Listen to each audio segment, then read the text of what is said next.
के संबंध में मनुष्य जाति 5-6 हजार वर्ष से केवल बातें कर रही है। प्रेम की बात चल रही है, प्रेम के गीत गाए जा रहे हैं, प्रेम के भजन गाए जा रहे हैं, और प्रेम का मनुष्य के जीवन में कोई स्थान नहीं है। अगर आदमी के भीतर खोजने जाए तो प्रेम से ज्यादा असत्य शब्द दूसरा नहीं मिलेगा। और जिन लोगों ने प्रेम को असत्य सिद्ध कर दिया है और जिन्होंने प्रेम की समस्त धाराओं को अवरुद्ध कर दिया है, और बड़ा दुर्भाग्य यह है कि लोग समझते हैं वे ही प्रेम के जन्मदाता भी हैं। धर्म प्रेम की बातें करता है, लेकिन आज तक जिस प्रकार का धर्म मनुष्य जाति के ऊपर दुर्भाग्य की भांति छाया हुआ है, उस धर्म ने ही मनुष्य के जीवन से प्रेम के सारे द्वार बंद कर दिए।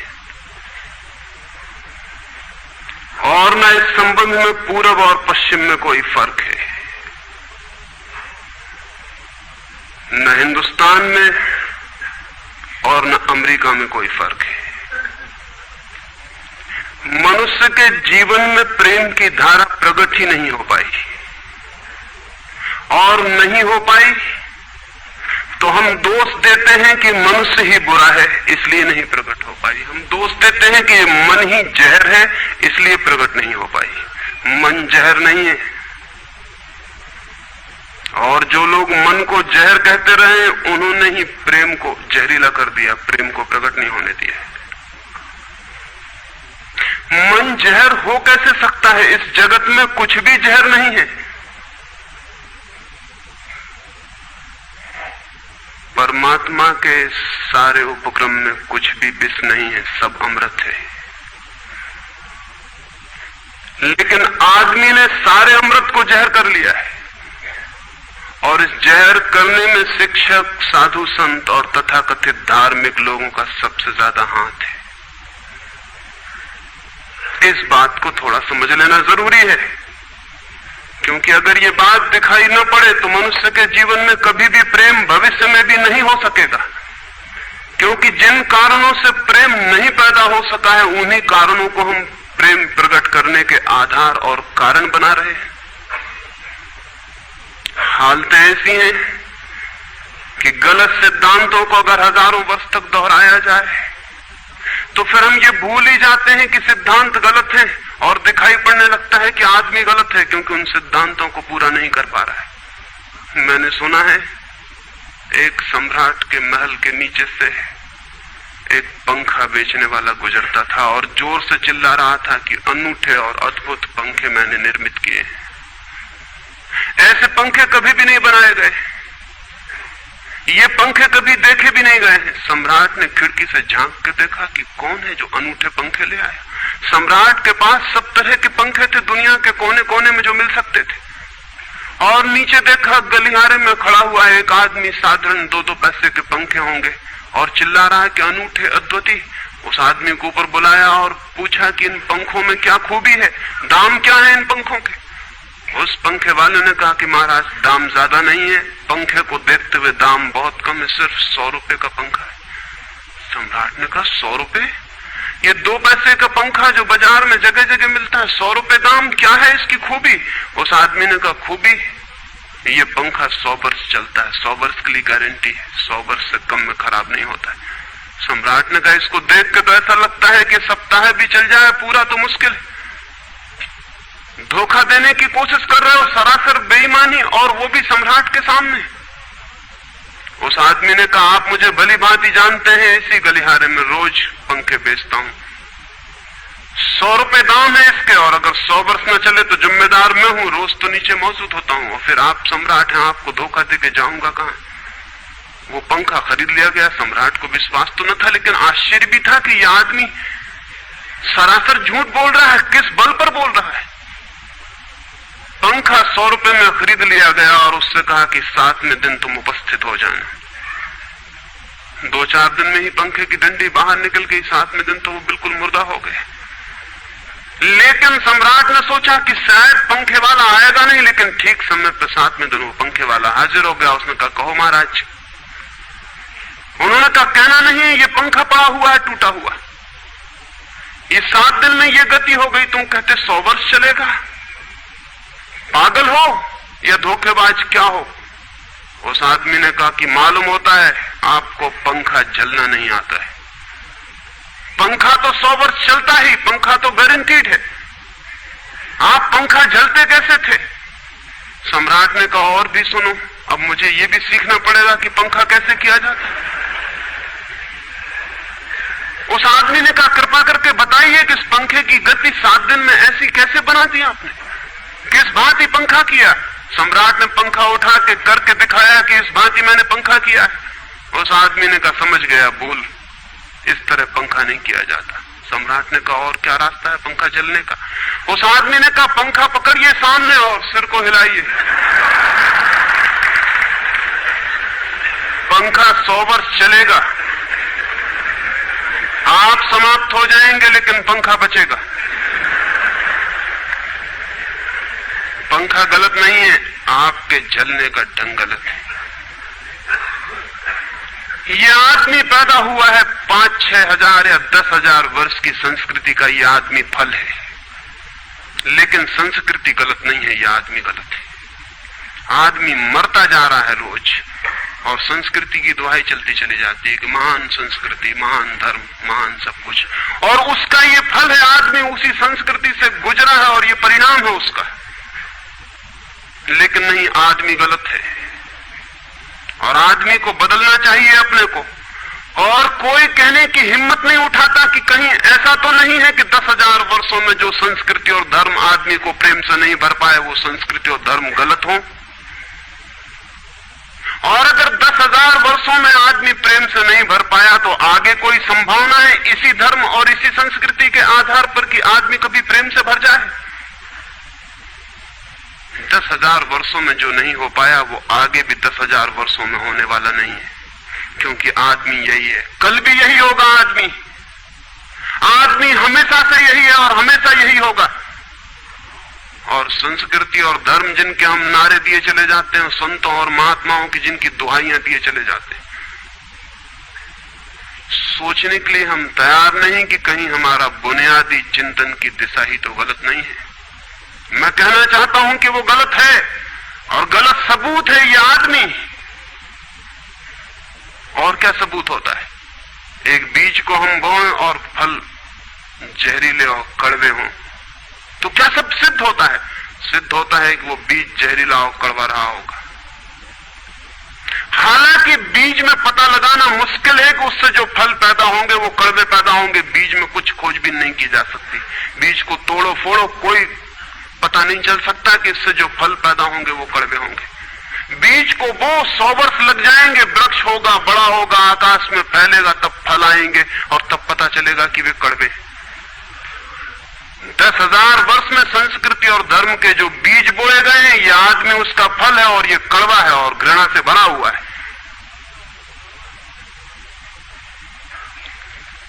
लेकिन उसी की दुहाई दिए चले जाते हैं हम और सोचते हैं उससे प्रेम हो जाएगा।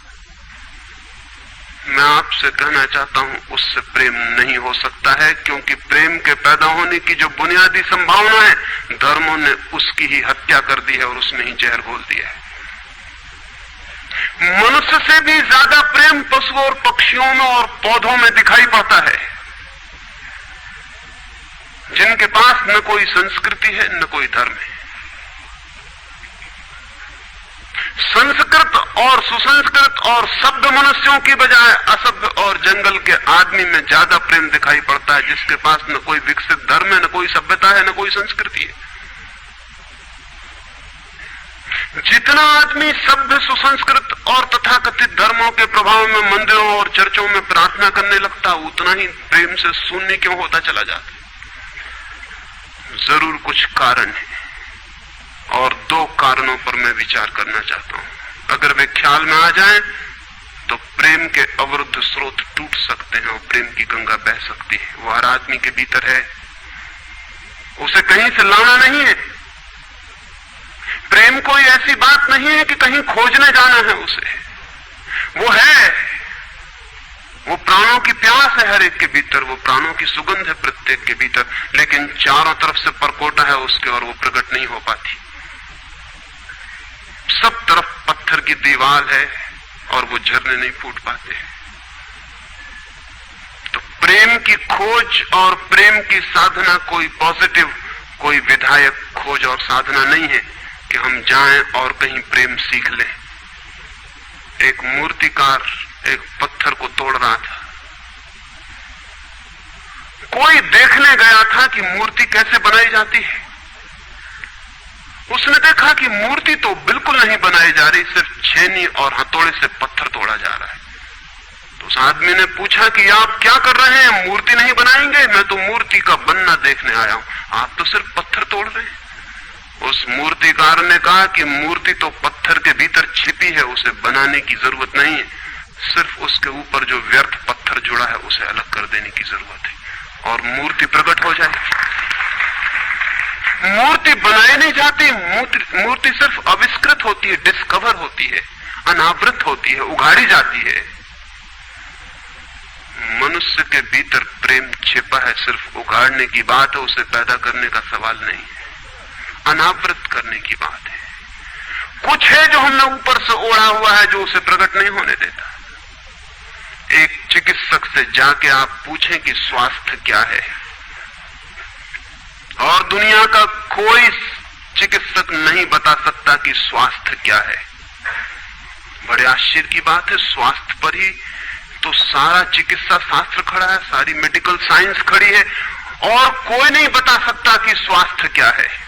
लेकिन चिकित्सक से पूछें कि स्वास्थ्य क्या है तो वो कहेगा बीमारियों के बाबत हम बता सकते हैं कि बीमारियां क्या हैं, उनके लक्षण हमें पता है, एक एक बीमारी का अलग अलग परिभाषा हमें पता है।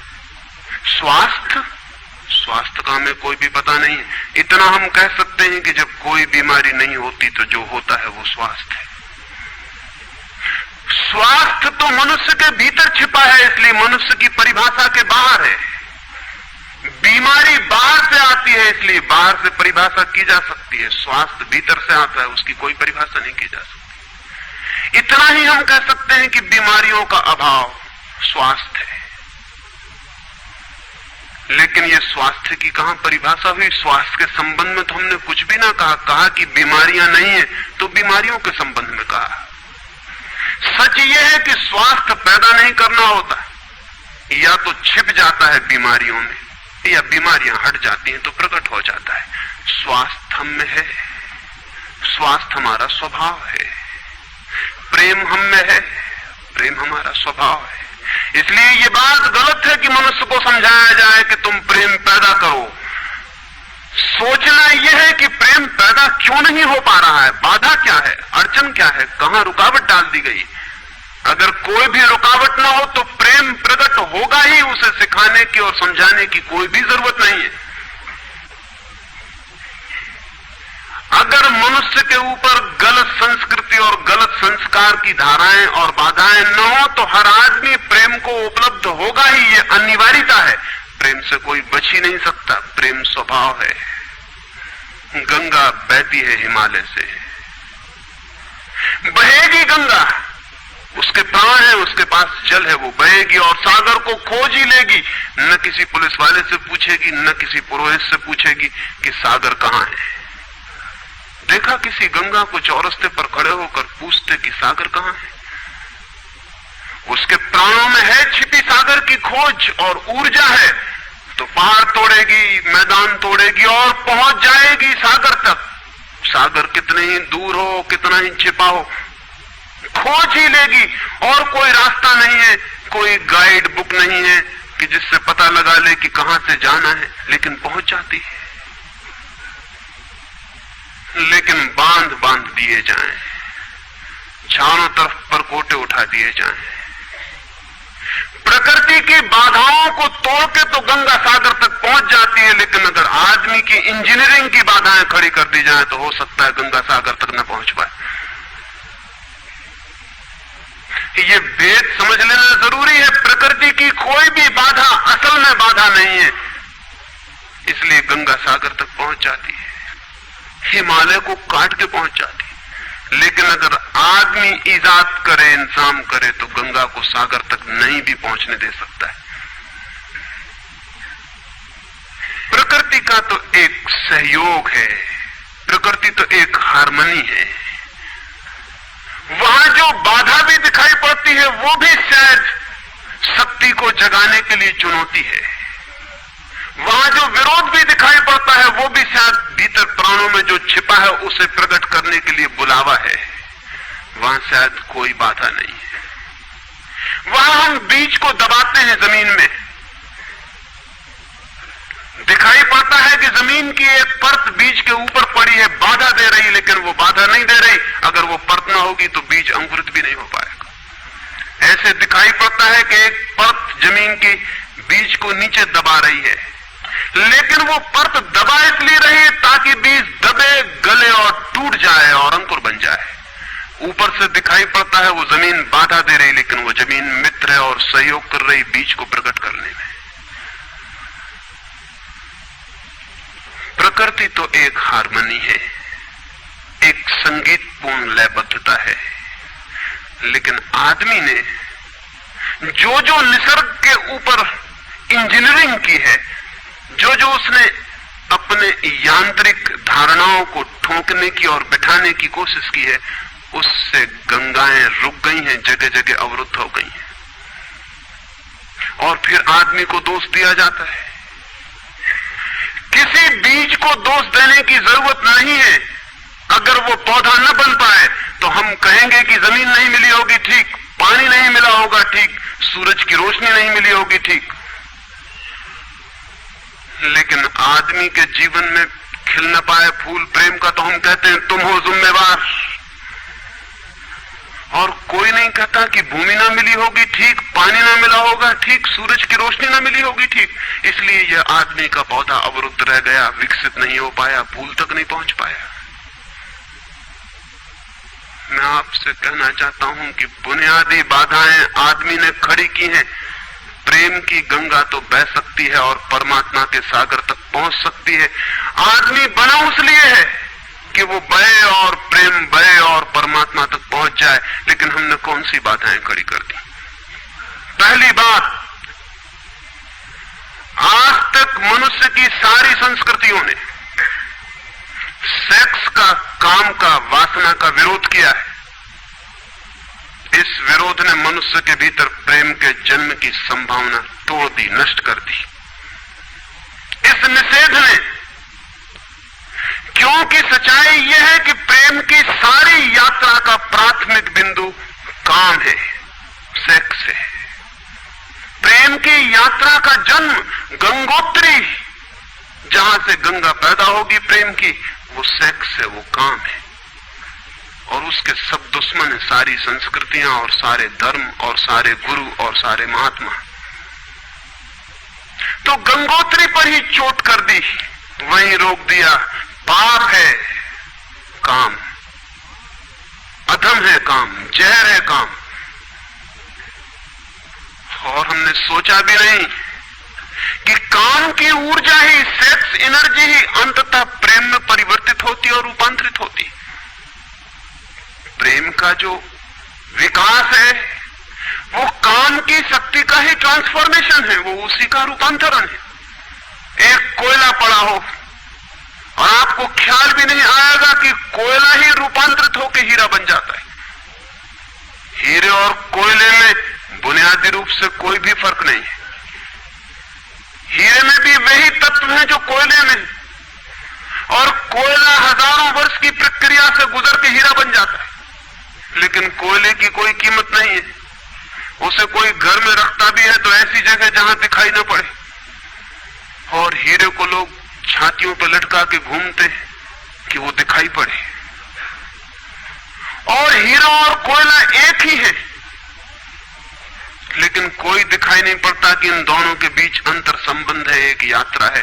कोयले की शक्ति ही हीरा बनती है, और अगर आप कोयले के दुश्मन हो गए, जो कि हो जाना बिल्कुल आसान है क्योंकि कोयले में कुछ भी नहीं दिखाई पड़ता, तो हीरे के पैदा होने की संभावना भी समाप्त हो गई, क्योंकि कोयला ही हीरा बन सकता था। सेक्स की शक्ति ही, काम की शक्ति ही प्रेम बनती है, लेकिन उसके विरोध में सारे दुश्मन हैं, उसके अच्छे आदमी उसके दुश्मन, और उसके विरोध ने प्रेम के अंकुर भी नहीं फूटने दिए और जमीन से प्रथम से पहली सीढ़ी से नष्ट कर दिया भवन को। फिर वो हीरा नहीं बन पाता, कोयला, क्योंकि उसके बनने के लिए जो स्वीकृति चाहिए, जो उसका विकास चाहिए, जो उसको रूपांतरित करने की प्रक्रिया चाहिए, उसका सवाल ही नहीं उठता। जिसके हम दुश्मन हो गए, जिसके हम शत्रु हो गए, जिससे हमारी द्वंद्व की स्थिति बन गई और जिससे हम निरंतर लड़ने लगे, अपनी ही शक्ति से आदमी को लड़ा दिया गया है, सेक्स की शक्ति से आदमी को लड़ा दिया गया है। और शिक्षाएं दी जाती हैं कि द्वंद्व छोड़ना चाहिए, कॉन्फ्लिक्ट छोड़नी चाहिए, लड़ना नहीं चाहिए। और सारी शिक्षाएं बुनियाद में सिखा रही हैं कि लड़ो, मन जहर है तो मन से लड़ो, जहर से तो लड़ना पड़ेगा। सेक्स पाप है तो उससे लड़ो। और ऊपर से कहा जा रहा है कि द्वंद्व छोड़ो। जिन शिक्षाओं के आधार पर मनुष्य द्वंद्व से भर रहा है, वही शिक्षाएं दूसरी तरफ कह रही कि द्वंद्व छोड़ो। एक तरफ आदमी को पागल बनाओ और दूसरी तरफ पागल खाने खोलो कि उनका इलाज करना है। एक तरफ कीटाणु फैलाओ बीमारियों के और फिर अस्पताल खोलो कि बीमारियों का इलाज यहां किया जाता है। एक बात समझ लेनी जरूरी है संबंध में, मनुष्य कभी भी काम से मुक्त नहीं हो सकेगा। काम उसके जीवन का प्राथमिक बिंदु है, उसी से जन्म होता है। परमात्मा ने काम की शक्ति को ही, सेक्स को ही सृष्टि का मूल बिंदु स्वीकार किया है। और परमात्मा जिसे पाप नहीं समझ रहा, महात्मा उसे पाप बता रहे हैं। अगर परमात्मा उसे पाप समझता है तो परमात्मा से बड़ा पापी इस पृथ्वी पर, इस जगत में, इस विश्व में कोई भी नहीं है।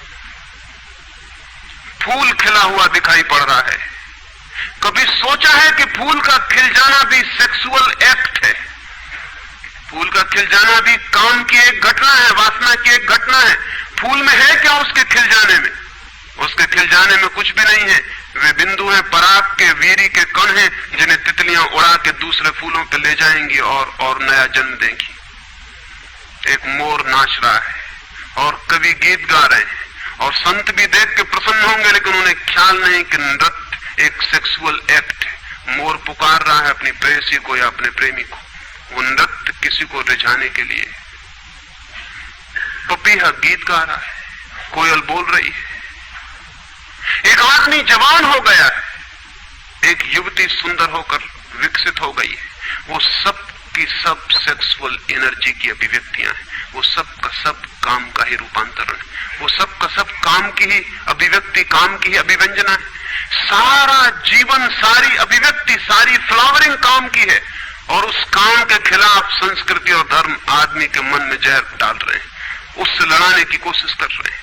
मौलिक शक्ति से मनुष्य को उलझा दिया है लड़ने के लिए, इसलिए मनुष्य दीनहीन, प्रेम से रिक्त और थोथा और नाकुछ हो गया है। काम से लड़ना नहीं है, काम के साथ मैत्री स्थापित करनी है और काम की धारा को और ऊंचाइयों तक ले जाना है। किसी ऋषि ने किसी वधू को, 9 वर और वधू को आशीर्वाद देते हुए कहा था कि तेरे 10 पुत्र पैदा हों और अंततः तेरा पति तेरा 11वां पुत्र हो जाए।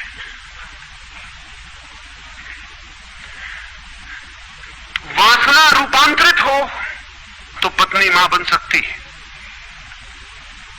वासना रूपांतरित हो तो काम प्रेम बन सकता है। लेकिन काम ही प्रेम बनता है। काम की ऊर्जा ही प्रेम की ऊर्जा में विकसित होती है, फलित होती है। लेकिन हमने मनुष्य को भर दिया है काम के विरोध में। इसका परिणाम यह हुआ कि प्रेम तो पैदा नहीं हो सका, क्योंकि वो तो आगे का विकास था, काम की स्वीकृति से आता। प्रेम तो विकसित नहीं हुआ और काम के विरोध में खड़े होने के कारण मनुष्य का चित्त ज्यादा से ज्यादा कामुक और सेक्सुअल होता चला गया। हमारे सारे गीत, हमारी सारी कविताएं, हमारे चित्र, हमारी पेंटिंग्स, हमारे मंदिर, हमारी मूर्तियां सब घूम फिर के सेक्स के आसपास केंद्रित हो गई। हमारा मन ही सेक्स के आसपास केंद्रित हो गया। इस जगत में कोई भी पशु मनुष्य की भांति सेक्सुअल नहीं है। मनुष्य 24 घंटे सेक्सुअल हो गया। उठते बैठते सोते जागते सेक्स ही सब कुछ हो गया। उसके प्राण में एक घाव हो गया, विरोध के कारण, दुश्मनी के कारण, शत्रुता के कारण। जो जीवन का मूल था उससे मुक्त तो हुआ नहीं जा सकता था, लेकिन उससे लड़ने की चेष्टा में सारा जीवन रुग्ण जरूर हो सकता था, वो रुग्ण हो गया है। और ये जो मनुष्य जाति इतनी ज्यादा कामुक दिखाई पड़ रही है, इसके पीछे तथाकथित धर्मों और संस्कृति का बुनियादी हाथ है। इसके पीछे बुरे लोगों का नहीं, सज्जनों और संतों का हाथ है। और जब तक मनुष्य जाति सज्जनों और संतों के इस अनाचार से मुक्त नहीं होती, तब तक प्रेम के विकास की कोई संभावना नहीं। मुझे एक घटना याद आती है। एक फकीर अपने घर से निकला था, किसी मित्र के पास मिलने जा रहा है। निकला है कि घोड़े पर उसका चढ़ा हुआ एक बचपन का दोस्त घर आके सामने खड़ा हो गया। उसने कहा कि दोस्त तुम घर पे रुको, वर्षों से प्रतीक्षा करता था कि तुम आओगे तो बैठेंगे और बात करेंगे, और दुर्भाग्य कि मुझे किसी मित्र से मिलने जाना है, मैं वचन दे चुका हूं तो मैं वहां जाऊंगा, घंटे भर में जल्दी से जल्दी लौट आऊंगा, तब तक तुम विश्राम करो। उसके मित्र ने कहा कि मुझे तो चैन नहीं है, अच्छा होगा कि मैं तुम्हारे साथ ही चला चलूं। लेकिन उसने कहा कि मेरे कपड़े सब गंदे हो गए धूल से रास्ते की, अगर तुम्हारे पास कुछ अच्छा कपड़ा हो तो मुझे दे दो, तो मैं डाल लूं और साथ हो जाऊं। निश्चित था उस फकीर के पास किसी सम्राट ने उसे एक बहुमूल्य कोट, एक पगड़ी और धोती भेंट की थी। उसने संभाल कर रखी थी, कभी जरूरत पड़ेगी तो पहनूंगा। वो जरूरत नहीं आई थी, निकाल के ले आया। खुशी में मित्र ने जब पहन ली तब उसे थोड़ी ईर्ष्या पैदा हुई। मित्र ने पहन के तो मित्र सम्राट मालूम होने लगा। बहुमूल्य कोट था, पगड़ी थी, धोती थी, शानदार जूते थे, और उसके सामने वो फकीर बिल्कुल ही नौकर चाकर दीनहीन दिखाई पड़ने लगा। उसने सोचा है तो बड़ा मुश्किल हुआ है, तो बड़ा गलत हुआ। जिनके घर में ले जाऊंगा ध्यान इस पर जाएगा, मुझ पर किसी का भी ध्यान जाएगा नहीं। अपने ही कपड़े, और आज अपने ही कपड़ों के कारण मैं दीनहीन हो जाऊंगा। लेकिन बार बार मन को समझाया कि मैं फकीर हूं, आत्मा परमात्मा की बात करने वाला, क्या रखा है कोट में पगड़ी में, छोड़ो, पहने रहने तो कितना फर्क पड़ता है। लेकिन जितना समझाने की कोशिश की कि कोट पगड़ी में क्या रखा है, कोट पगड़ी ही उसके मन में घूमने लगी। मित्र दूसरी बात करने लगा, लेकिन वो भीतर तो, ऊपर तो कुछ और दूसरी बातें कर रहा है, लेकिन वहां उसका मन नहीं है, भीतर उसे बस कोट और पगड़ी। रास्ते पर जो भी आदमी देखता है उसको कोई भी नहीं देखता, मित्र की तरफ सबकी आंखें जाती हैं। वो बड़ा मुश्किल में पड़ गया कि तो आज अपनी भूल कर ली, अपने हाथ से भूल कर ली। जिनके घर जाना था वहां पहुंचा, जाके परिचय दिया कि मेरे मित्र हैं, जमाल, बचपन के दोस्त हैं, बहुत प्यारे आदमी हैं। और फिर अचानक अनजाने मुंह से निकल गया कि रह गए कपड़े, सो कपड़े मेरे। क्योंकि मित्र भी जिनके घर गए थे वो भी उसके कपड़ों को देख रहे थे, और भीतर उसके चल रहा था कोट पगड़ी, मेरी कोट पगड़ी, और उन्हीं की वजह से मैं परेशान हो रहा हूं। निकल गया मुंह से कि रह गए कपड़े, कपड़े मेरे। मित्र भी हैरान हुआ, घर के लोग भी हैरान हुए कि ये क्या पागलपन की बात है।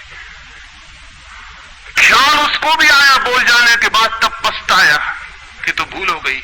पछताया तो और दबाया अपने मन को, बाहर निकल के क्षमा मांगने लगा कि क्षमा कर दो, बड़ी गलती हो गई। मित्र ने कहा मैं तो हैरान हुआ कि तुमसे निकल कैसे गया। उसने कहा कि कुछ नहीं, सिर्फ जबान की चूक हो गई। हालांकि जबान की चूक कभी भी नहीं होती है, भीतर कुछ चलता होता है तो कभी कभी बेमौके जबान से निकल जाता है, चूक कभी नहीं होती। माफ कर दो, भूल हो गई। कैसे ये ख्याल आ गया कुछ समझ में नहीं आता, हालांकि पूरी तरह समझ में आ रहा था कि ख्याल कैसे आया है। दूसरे मित्र के घर गए, अब वो तय करता रहा रास्ते में कि अब चाहे कुछ भी हो जाए, ये नहीं कहना है कि कपड़े मेरे हैं, पक्का कर लेना है अपने मन को। घर के द्वार पर उसने जाके बिल्कुल दृढ़ संकल्प कर लिया कि ये बात नहीं उठानी कि कपड़े मेरे। लेकिन उस पागल को पता नहीं कि जितना वो दृढ़ संकल्प कर रहा है इस बात का, वो दृढ़ संकल्प बता रहा है इस बात को कि उतने ही जोर से उसके भीतर ये भावना घर कर रही कि कपड़े मेरे। आखिर दृढ़ संकल्प किया क्यों जाता है? एक आदमी कहता है कि मैं ब्रह्मचर्य का दृढ़ व्रत लेता हूं, उसका मतलब है उसके भीतर कामुकता दृढ़ता से धक्के मार रही, नहीं तो और कारण क्या है।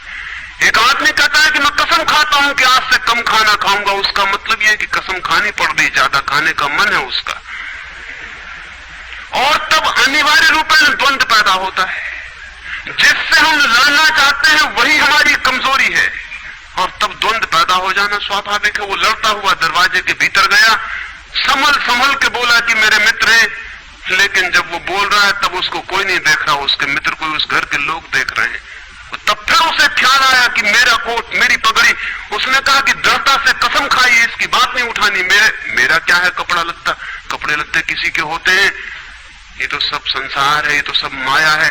लेकिन ये सब समझा रहा है, लेकिन असलियत तो बाहर से भीतर, भीतर से बाहर हो रही। समझाया कि मेरे मित्र हैं, बचपन के दोस्त हैं, बहुत प्यारे आदमी हैं, रह गए कपड़े, कपड़े उन्हीं के हैं, मेरे नहीं। पर घर के लोगों को ख्याल आया कि कपड़े उन्हीं के हैं, मेरे नहीं है। आज तक ऐसा परिचय कभी देखा नहीं गया था। बाहर निकल के क्षमा मांगने लगा कि बड़ी भूल हुई जा रही, मैं क्या करूं क्या ना करूं, ये क्या हो गया है मुझे। आज तक मेरी जिंदगी में कपड़ों ने इस तरह से मुझे नहीं पकड़ा था, किसी को नहीं पकड़ा। लेकिन अगर तरकीब उपयोग में करें तो कपड़े पकड़ ले सकते हैं। मित्र ने कहा मैं जाता नहीं तुम्हारे साथ, पर वो हाथ जोड़ने लगा कि नहीं ऐसा मत करो, जीवन भर के लिए दुख रह जाएगा कि मैंने क्या दुर्व्यवहार किया। अब मैं कसम खा के कहता हूं कि कपड़ों की बात ही नहीं उठानी, मैं बिल्कुल भगवान की कसम खाता हूं कि कपड़ों की बात नहीं उठानी।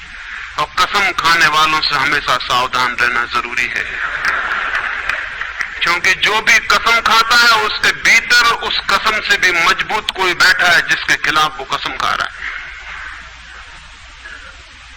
और वो जो भीतर बैठा है वो ज्यादा भीतर है, कसम ऊपर है और बाहर है। कसम चेतन मन से खाई गई है, और जो भीतर बैठा है वो अचेतन की परतों तक समाया हुआ है। अगर मन के 10 हिस्से कर दे तो कसम एक हिस्से ने खाई है, 9 हिस्से उल्टा भीतर खड़ा हुआ है। ब्रह्मचर्य की कसम एक हिस्सा खा रहा है मन का, और 9 हिस्सा परमात्मा की दुआई दे रहा है। वो जो परमात्मा ने बनाया वो उसके लिए कहा चला जा रहा है, कहे चला जा रहा है। गए तीसरे मित्र के घर, अब उसने बिल्कुल ही अपनी सांसों तक पे संयम कर रखा है। संयमी आदमी बड़े खतरनाक होते हैं, क्योंकि उनके भीतर ज्वालामुखी उबल रहा है और ऊपर से वो संयम साधे हुए हैं। और इस बात को स्मरण रखना कि जिस चीज को साधना पड़ता है, साधने में इतना श्रम लग जाता है कि साधना पूरे वक्त हो नहीं सकती, फिर शिथिल होना पड़ेगा, विश्राम करना पड़ेगा। अगर मैं जोर से मुट्ठी बांध लूं तो कितनी देर बांधे रख सकता हूं? 24 घंटे। जितने जोर से बांधूंगा उतने ही जल्दी थक जाऊंगा और मुट्ठी खुल जाएगी। जिस चीज में भी श्रम करना पड़ता है, जितना ज्यादा श्रम करना पड़ता है उतने जल्दी थकान आ जाती, शक्ति खत्म हो जाती और उल्टा होना शुरू हो जाता। मुट्ठी बांधी जितने जोर से उतने ही जल्दी मुट्ठी खुल जाएगी। मुट्ठी खुली रखी जा सकती है 24 घंटे, लेकिन बांध के नहीं रखी जा सकती है। जिस काम में श्रम पड़ता है उस काम को आप जीवन नहीं बना सकते, कभी सहज नहीं हो सकता वो काम। श्रम पड़ेगा, फिर विश्राम का वक्त आएगा ही। इसलिए जितना सदा हुआ संत होता है उतना ही खतरनाक आदमी होता है, क्योंकि उसका विश्राम का वक्त आएगा।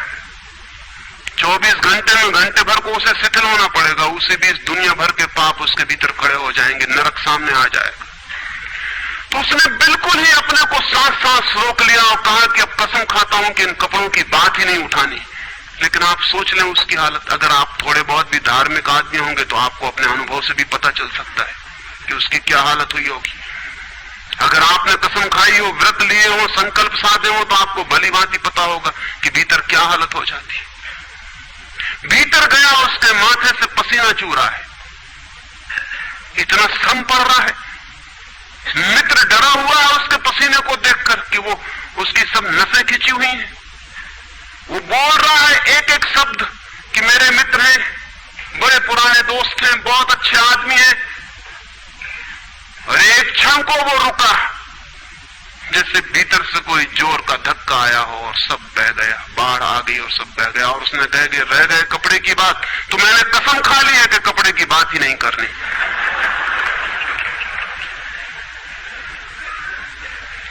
ये जो इस आदमी के साथ हुआ वो पूरी मनुष्य जाति के साथ सेक्स के संबंध में हो गया है। सेक्स को ऑब्सेशन बना दिया, सेक्स को रोग बना दिया, घाव बना दिया और सब विषाक्त कर दिया, सब विषाक्त कर दिया। छोटे छोटे बच्चों को समझाया जा रहा कि सेक्स पाप है, लड़कियों को समझाया जा रहा, लड़कों को समझाया जा रहा कि सेक्स पाप है। फिर ये लड़की जवान होगी, ये लड़का जवान होगा, इनकी शादियां होंगी और सेक्स की दुनिया शुरू होगी और इन दोनों के भीतर ये भाव है कि ये पाप है। और फिर कहा जाएगा स्त्री को कि पति को परमात्मा मान। जो पाप में ले जा रहा उसको परमात्मा कैसे माना जा सकता है? ये कैसे संभव है कि जो पाप में घसीट रहा है वो परमात्मा हो? और उस लड़के को कहा जाएगा, उस युवक को कहा जाएगा कि तेरी पत्नी है, तेरी साथनी है, तेरी संगी है, लेकिन जो नरक में ले जा रही, शास्त्रों में लिखा कि स्त्री नरक का द्वार है। ये नरक का द्वार, संगी और साथनी, ये मेरा आधा अंग, ये नरक की तरफ जाता हुआ आधा अंग मेरा, ये इसके साथ कौन सा सामंजस्य बन सकता है? सारे दुनिया का दाम्पत्य जीवन नष्ट किया है इस शिक्षा ने। और जब दंपति का जीवन नष्ट हो जाए तो प्रेम की कोई संभावना नहीं रही, क्योंकि जब पति और पत्नी प्रेम न कर सके एक दूसरे को, जो कि अत्यंत सहज और नैसर्गिक प्रेम है, तो फिर कौन और किसको प्रेम कर सकेगा? इस प्रेम को बढ़ाया जा सकता है कि पत्नी और पति का प्रेम इतना विकसित हो, इतना उदात्त हो, इतना ऊंचा बने कि धीरे धीरे बांध तोड़ दे और दूसरों तक फैल जाए। ये हो सकता है, लेकिन इसको समाप्त ही कर दिया जाए, तोड़ ही दिया जाए, विषाक्त कर दिया जाए तो फैलेगा क्या, बढ़ेगा क्या? रामानुज एक गांव में ठहरे थे और एक आदमी ने आके कहा कि मुझे परमात्मा को पाना है। तो उन्होंने कहा कि तूने कभी किसी को प्रेम किया है? उस आदमी ने कहा इस झंझट में मैं कभी पड़ा ही नहीं, प्रेम वगैरह की झंझट मैंने की, मुझे तो परमात्मा को खोजना है। रामानुज ने कहा तूने कभी झंझट ही नहीं की प्रेम की? उसने कहा मैं बिल्कुल सच कहता हूं आपसे। और बेचारा ठीक ही कह रहा था, क्योंकि धर्म की दुनिया में प्रेम एक डिस्क्वालिफिकेशन, एक अयोग्यता है। तो उसने सोचा कि अगर मैं कहूं किसी को प्रेम किया तो वो कहेंगे भी प्रेम प्रेम छोड़, ये राग वाग छोड़, अभी इधर पहले इन सबको छोड़ के आ, तब इधर आना। तो उस बेचारे ने किया भी हो तो वो कहता गया कि मैंने नहीं किया, नहीं किया। ऐसा कौन आदमी होगा जिसने थोड़ा बहुत प्रेम नहीं किया हो? रामानुज ने तीसरी बार पूछा कि तू कुछ तो बता, थोड़ा बहुत भी, कभी भी किसी को? उसने कहा माफ करिए, आप क्यों बात बात वही बात पूछे चले जा रहे हैं? मैंने प्रेम की तरफ आंख उठा के नहीं देखा, मुझे तो परमात्मा को खोजना है। तो रामानुज ने कहा मुझे क्षमा कर, तू कहीं और खोज, क्योंकि मेरा अनुभव यह है कि अगर तूने किसी को प्रेम किया हो तो उस प्रेम को फिर इतना बड़ा जरूर किया जा सकता है कि वो परमात्मा तक पहुंच जाए, लेकिन अगर तूने प्रेम ही नहीं किया तो तेरे पास कुछ है ही नहीं जिसको बड़ा किया जा सके। बीज ही नहीं है तेरे पास जो वृक्ष बन सके। तो तू जा कहीं और पूछ। और जब पति और पत्नी में प्रेम न हो, जिस पत्नी ने अपने पति को प्रेम न किया हो और जिस पति ने अपनी पत्नी को प्रेम न किया हो, वे बेटों को, बच्चों को प्रेम कर सकते हैं तो आप गलती में।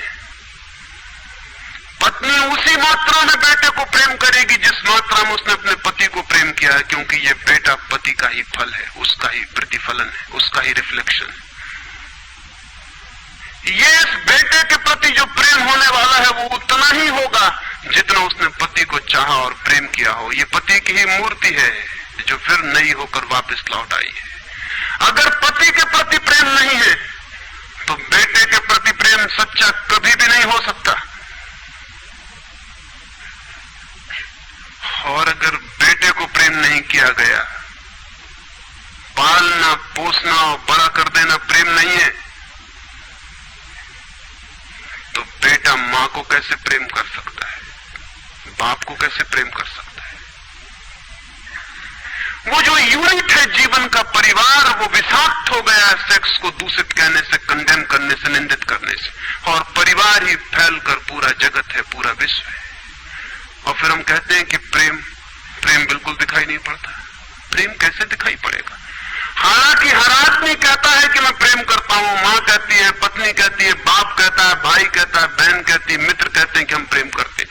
सारी दुनिया में हर आदमी कहता है कि हम प्रेम करते हैं, और दुनिया में इकट्ठा देखो तो प्रेम कहीं दिखाई ही नहीं पड़ता।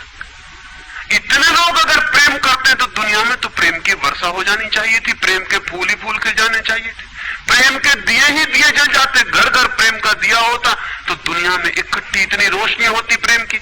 लेकिन वहां तो घृणा की रोशनी दिखाई पड़ती है, क्रोध की रोशनी दिखाई पड़ती है, युद्धों की रोशनी दिखाई पड़ती, प्रेम का तो कोई पता नहीं चलता। झूठी है ये बात, और ये झूठ जब तक हम मानते चले जाएंगे तब तक सत्य की दिशा में खोज भी नहीं हो सकती। कोई किसी को प्रेम नहीं कर रहा है, और जब तक काम के निसर्ग को परिपूर्ण आत्मा से स्वीकृति नहीं मिलती तब तक कोई किसी को प्रेम कर भी नहीं सकता है। मैं आपसे कहना चाहता हूं कि काम दिव्य है, डिवाइन है। सेक्स की शक्ति परमात्मा की शक्ति है, ईश्वर की शक्ति है। इसीलिए तो उससे ऊर्जा पैदा होती है और नया जीवन विकसित होता है।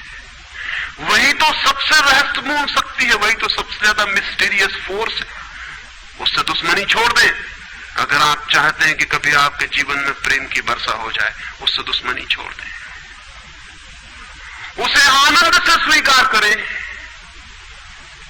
उसकी पवित्रता को स्वीकार करें, उसकी धन्यता को स्वीकार करें और खोजें उसमें और गहरे, तो आप हैरान हो जाएंगे। जितनी पवित्रता से काम की स्वीकृति होगी उतना ही काम पवित्र होता चला जाता है, और जितनी अपवित्रता और पाप की दृष्टि से काम से विरोध होगा, काम उतना ही पापपूर्ण और कुरूप होता चला जाता है।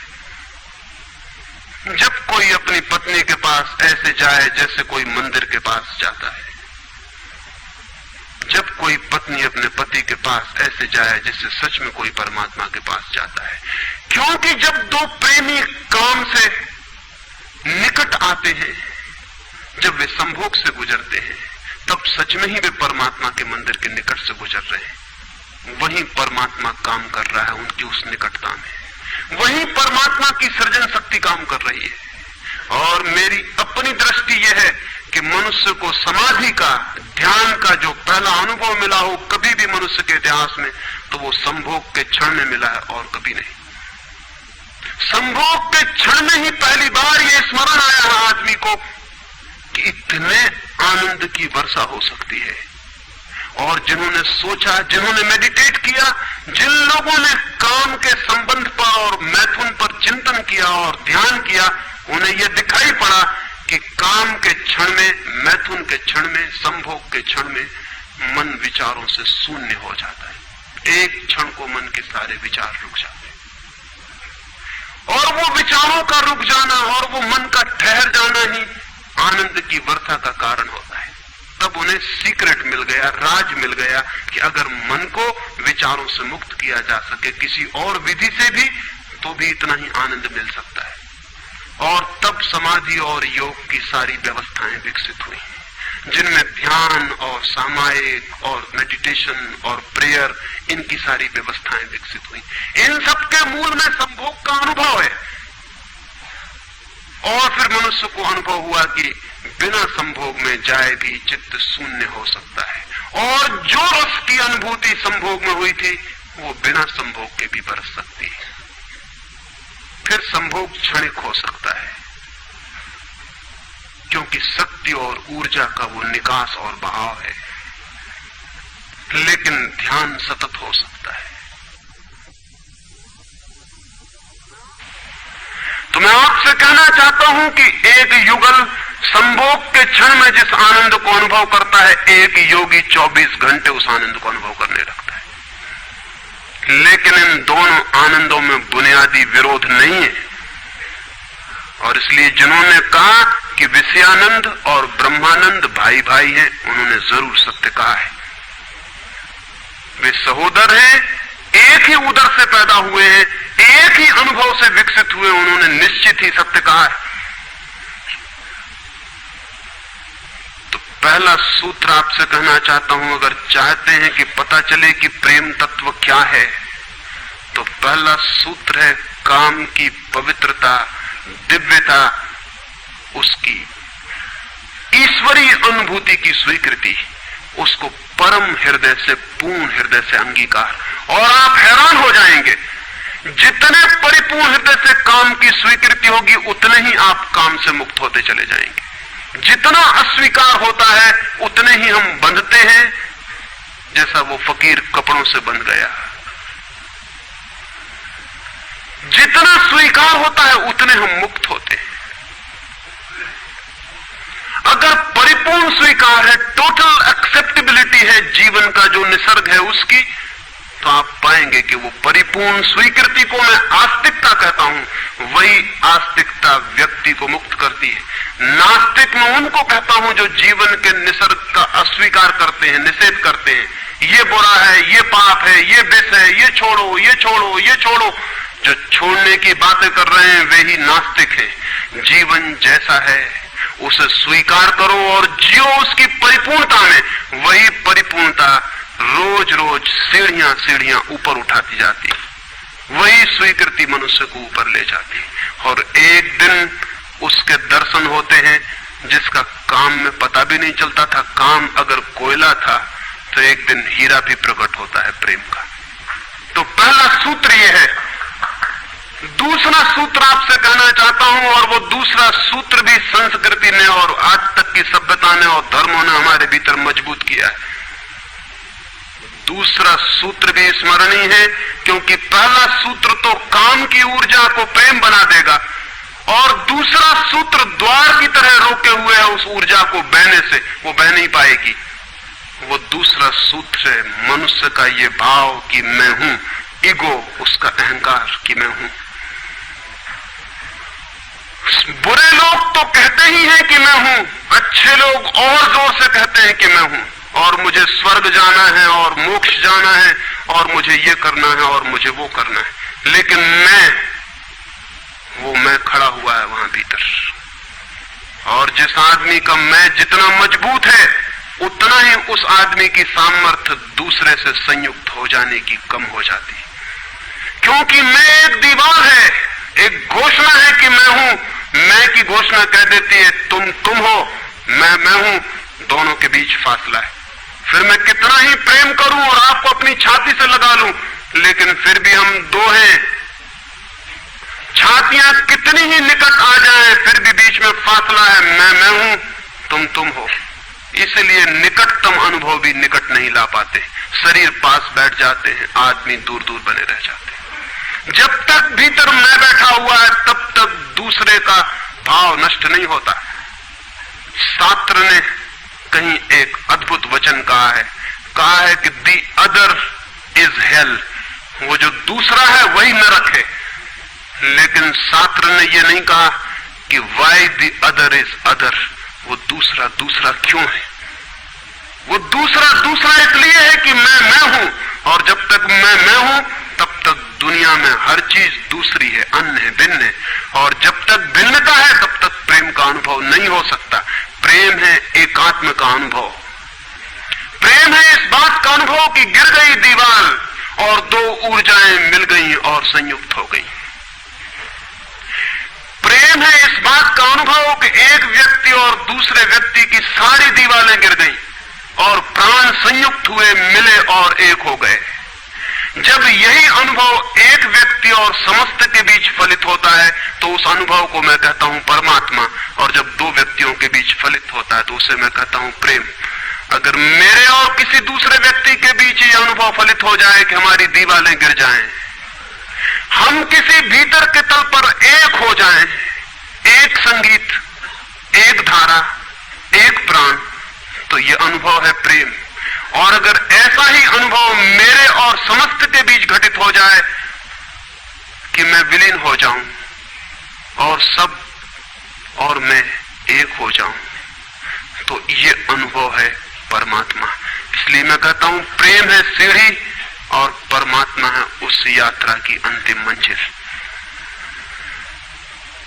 ये कैसे संभव है कि दूसरा मिट जाए? जब तक मैं न मिटूं तब तक दूसरा कैसे मिट सकता है? वो दूसरा पैदा किया है मेरे मैं की प्रतिध्वनि ने। जितने जोर से मैं चिल्लाता हूं कि मैं, उतने ही जोर से वो दूसरा पैदा हो जाता है। वो दूसरी प्रतिध्वनि है, उस तरफ इको हो रही मेरे मैं की।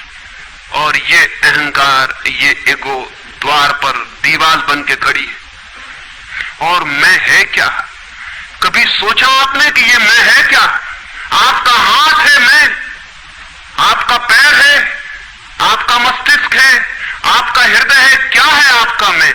अगर आप एक क्षण भी शांत हो के भीतर खोजने जाएंगे कि कहां है मैं, कौन सी चीज है मैं, तो आप एकदम हैरान रह जाएंगे। भीतर कोई मैं खोजे से मिलने को नहीं। जितना गहरा खोजेंगे उतना ही पाएंगे भीतर एक सन्नाटा और शून्य है। वहां कोई आई नहीं, वहां कोई मैं नहीं, वहां कोई ईगो नहीं। एक भिक्षु नागसेन को एक सम्राट मिलिंद ने निमंत्रण दिया था कि तुम आओ दरबार में। तो जो राजदूत गया था निमंत्रण देने, उसने नागसेन को कहा कि भिक्षु नागसेन, आपको बुलाया है सम्राट मिलिंद ने, मैं निमंत्रण देने आया हूं। तो नागसेन कहने लगा मैं चलूंगा जरूर, लेकिन एक बात विनय कर दूं, पहले ही कह दूं कि भिक्षु नागसेन जैसा कोई है नहीं। ये केवल एक नाम है, काम चलाऊ नाम है। आप कहते हैं तो मैं चलूंगा जरूर, लेकिन ऐसा कोई आदमी कहीं है नहीं। राजदूत ने जाके सम्राट को कह दिया कि बड़ा अजीब आदमी है वो कहने लगा कि मैं चलूंगा जरूर, लेकिन ध्यान रहे कि भिक्षु नागसेन जैसा कहीं कोई है नहीं, ये केवल एक काम चलाऊ नाम है। सम्राट ने कहा अजीब सी बात है, जब वो कहता है मैं चलूंगा, आएगा वो आया भी रथ पर बैठकर। सम्राट ने द्वार पर स्वागत किया और कहा भिक्षु नागसेन हम स्वागत करते हैं आपका। वो हंसने लगा, उसने कहा कि स्वागत स्वीकार करता हूं, लेकिन स्मरण रहे भिक्षु नागसेन जैसा कोई है नहीं। सम्राट कहने लगा बड़ी पहेली की बातें करते हैं आप, अगर आप नहीं हैं तो कौन है? कौन आया है यहां? कौन स्वीकार कर रहा है स्वागत? कौन दे रहा है उत्तर? नागसेन मुड़ा और उसने कहा कि देखते हैं सम्राट मिलिंद, ये रथ खड़ा है जिस पर मैं आया। सम्राट ने कहा ये रथ है। तो भिक्षु नागसेन पूछने लगा घोड़ों को निकाल के अलग कर लिया जाए। घोड़े अलग कर लिए गए और उसने पूछा सम्राट से ये घोड़े रथ हैं? सम्राट ने कहा घोड़े कैसे रथ हो सकते हैं? घोड़े अलग कर दिए गए। सामने के डंडे जिनसे घोड़े बंधे थे खिंचवा लिए गए। उसने पूछा कि ये रथ हैं? सिर्फ दो डंडे कैसे रथ हो सकते हैं? डंडे अलग कर दिए गए। चाक निकलवा लिए और कहा ये रथ है। सम्राट ने कहा ये चाक है, ये रथ नहीं है। और एक एक अंग रथ का निकलता चला गया और एक एक अंग पर सम्राट को कहना पड़ा कि नहीं ये रथ नहीं है। फिर आकर पीछे शून्य बच गया, वहां कुछ भी न बचा। भिक्षु नागसेन पूछने लगा रथ कहां है अब? रथ कहां है अब? और जितनी चीजें मैंने निकाली तुमने कहा ये भी रथ नहीं, ये भी रथ नहीं, ये भी रथ नहीं, अब रथ कहां है? तो सम्राट चौंक के खड़ा रह गया। रथ पीछे बचा भी नहीं था और जो चीजें निकल गई थी उनमें कोई रथ था भी नहीं। तो वो भिक्षु कहने लगा समझे आप, रथ एक जोड़ था, रथ कुछ चीजों का संग्रह मात्र था। रथ का अपना होना नहीं है कोई, ईगो नहीं है कोई, रथ एक जोड़ है। आप खोजे कहां है आपका मैं, और आप पाएंगे कि अनंत शक्तियों के एक जोड़ है, मैं कहीं भी नहीं है। और एक एक अंग आप सोचते चले जाएं तो एक एक अंग समाप्त होता चला जाता है, फिर पीछे शून्य रह जाता है। उसी शून्य से प्रेम का जन्म होता है, क्योंकि वो शून्य आप नहीं है, वो शून्य परमात्मा है। एक गांव में एक आदमी ने मछलियों की एक दुकान खोली थी, बड़ी दुकान थी। उस गांव में पहली दुकान थी तो उसने एक बहुत खूबसूरत तख्ती बनवाई और उस पर लिखाया फ्रेश फिश सोल्ड हियर, यहां ताजी मछलियां बेची जाती। पहले दिन दुकान खुली और एक आदमी आया और कहने लगा फ्रेश फिश सोल्ड हियर, ताजी मछलियां? कहीं बासी मछलियां भी बेची जाती हैं? ताजी लिखने की क्या जरूरत? दुकानदार ने सोचा कि बात तो ठीक है, इससे और व्यर्थ बासे का भी ख्याल पैदा होता है। उसने फ्रेश अलग कर दिया, ताजा अलग कर दिया। तख्ती रह गई फिश सोल्ड हियर, मछलियां बेची जाती हैं, मछलियां यहां बेची जाती। दूसरे दिन एक बूढ़ी औरत आई और उसने कहा कि मछलियां यहां बेची जाती हैं, सोल्ड हियर कहीं और कहीं भी बेचते हो? उस आदमी ने कहा यह हियर बिल्कुल फिजूल है, उसने तख्ती पर एक शब्द और अलग कर दिया, रह गया फिश सोल्ड। तीसरे दिन एक आदमी आया, वो कहने लगा फिश सोल्ड, मछलियां बेची जाती हैं, मुफ्त भी देते हो क्या? आदमी ने कहा ये सोल्ड भी बेकार, उस सोल्ड को भी अलग कर दिया। अब रह गई वहां तख्ती फिश। एक बुढ़ा आया और कहने लगा फिश, अंधे को भी मील भर दूर से बांस मिल जाती है, ये तख्ती काहे के लिए लटकाई हुई है यहां? फिश भी चली गई, खाली तख्ती रह गई वहां। और एक आदमी आया और उसने कहा ये तख्ती किस लिए लगाई है, इससे दुकान पे आड़ पड़ती। वो तख्ती भी चली गई, वहां कुछ भी नहीं रह गया।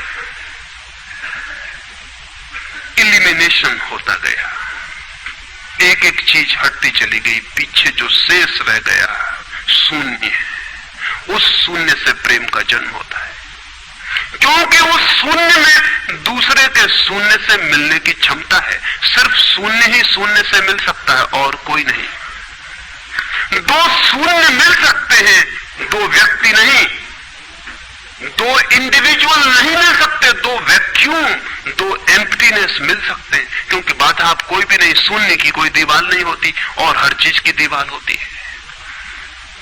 तो दूसरी बात स्मरणीय है, व्यक्ति जब मिटता है नहीं रह जाता, पाता है कि हूं ही नहीं, जो है वो मैं नहीं हूं, जो है वो सब है। तब द्वार गिरता है, दीवार टूटती है और तब वो गंगा बहती है जो भीतर छिपी है और तैयार है। वो शून्य की प्रतीक्षा कर रही कि कोई शून्य हो जाए तो उससे बह उठूं। हम एक कुआं खोदते हैं, पानी भीतर है, पानी कहीं से लाना नहीं होता, लेकिन बीच में मिट्टी पत्थर पड़े हैं, उनको निकाल के बाहर कर देते हैं। करते क्या है हम? करते हैं हम एक शून्य बनाते हैं, एक खाली जगह बनाते हैं, एक एम्प्टीनेस बनाते हैं। कुआं खोदने का मतलब है खाली जगह बनाना, ताकि खाली जगह में जो भीतर छिपा हुआ पानी है वो प्रकट होने के लिए जगह पा जाए, स्पेस पा जाए। वो भीतर है, उसको जगह चाहिए प्रकट होने को, जगह नहीं मिल रही, भरा हुआ है कुआं मिट्टी पत्थर से। मिट्टी पत्थर हमने अलग कर दिए, वो पानी उबल के बाहर आ गया। आदमी के भीतर प्रेम भरा हुआ है, स्पेस चाहिए, जगह चाहिए जहां वो प्रकट हो जाए। और हम भरे हुए हैं अपने मैं से। हर आदमी चिल्लाया चला जा रहा है मैं, और स्मरण रखें जब तक आपकी आत्मा चिल्लाती है मैं, तब तक आप मिट्टी पत्थर से भरे हुए कुएं हैं। आपके कुएं में प्रेम के झरने नहीं फूटेंगे, नहीं फूट सकते। मैंने सुना है एक बहुत पुराना वृक्ष था, आकाश में सम्राट की तरह उसके हाथ फैले हुए थे, उस पर फूल आते थे तो दूर दूर से पक्षी सुगंध लेने आते, उस पर फल लगते थे तो तितलियां उड़ती, उसकी छाया, उसके फैले हाथ, हवाओं में उसका वो खड़ा रूप आकाश में बड़ा सुंदर था। एक छोटा बच्चा उसकी छाया में रोज खेलने आता था। उस बड़े वृक्ष को उस छोटे बच्चे से प्रेम हो गया।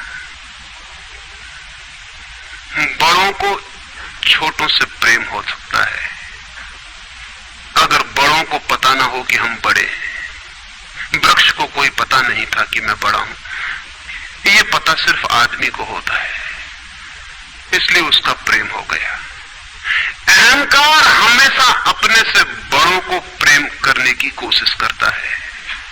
अहंकार हमेशा अपने से बड़ों से संबंध जोड़ता है। प्रेम के लिए कोई बड़ा छोटा नहीं, जो आ जाए उसी से संबंध जुड़ जाता है। वो एक छोटा सा बच्चा खेलता आता था उस वृक्ष के पास, उस वृक्ष का उससे प्रेम हो गया। लेकिन वृक्ष की शाखाएं ऊपर थी, बच्चा छोटा था, तो वृक्ष अपनी शाखाएं उसके लिए नीचे झुका था ताकि वो फल तोड़ सके, फूल तोड़ सके। प्रेम हमेशा झुकने को राजी है, अहंकार कभी भी झुकने को राजी नहीं। अहंकार के पास जाएंगे तो अहंकार के हाथ और ऊपर उठ जाएंगे ताकि आप उन्हें छू न सके, क्योंकि जिसे छू लिया जाए वो छोटा आदमी है, जिसे न छुआ जा सके, दूर सिंहासन पर दिल्ली में हो, वो आदमी बड़ा आदमी है।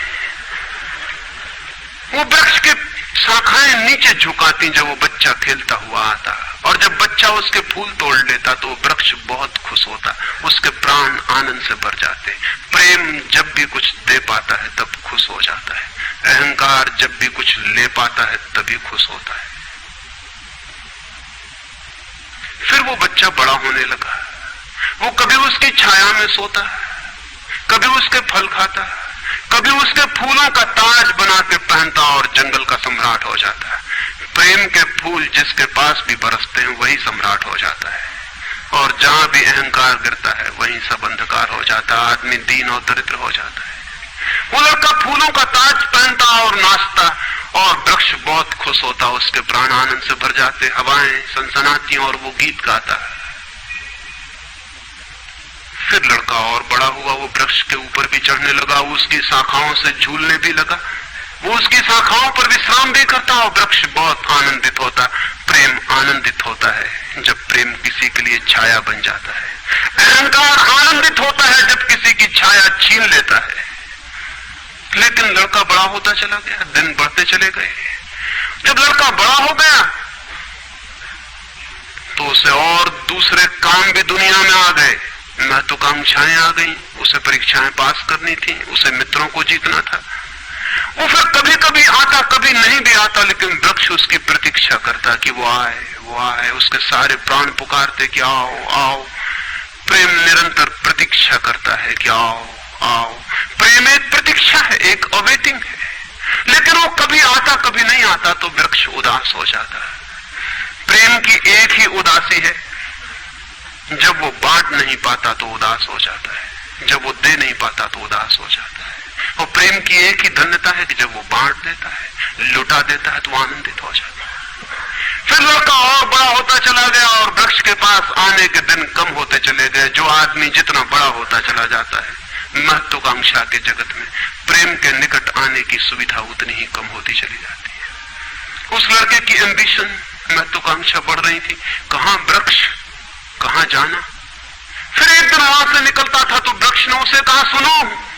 हवाओं में उसकी आवाज गूंजी कि सुनो, तुम आते नहीं, मैं प्रतीक्षा करता हूं, मैं तुम्हारे लिए प्रतीक्षा राह करता हूं, राह देखता हूं, बाट जोता हूं। उस लड़के ने कहा, क्या है तुम्हारे पास जो मैं आऊं? मुझे रुपए चाहिए। हमेशा अहंकार पूछता है कि क्या है तुम्हारे पास जो मैं आऊं। अहंकार मांगता है कि कुछ हो तो मैं आऊं, ना कुछ हो तो आने की कोई जरूरत नहीं। अहंकार एक प्रयोजन है, एक पर्पस है।